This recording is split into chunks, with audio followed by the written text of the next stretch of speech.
Right. So in this section, whatever we are going to learn, all the steps you can get in my blog, and blog link I will be attached in my course.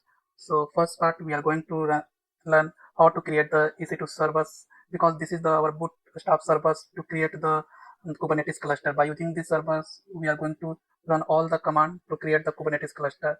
And in second video, we are going to set up the kubelet by using the different step. Those you can we are going to learn in the upcoming session. In the third video, we are going to learn how to set up the eksctls, and in third sessions we are going to learn how to create the IAM role and going to attach this EC2 servers. Then next one we are going to learn how to install AWS CLI and how to configure it.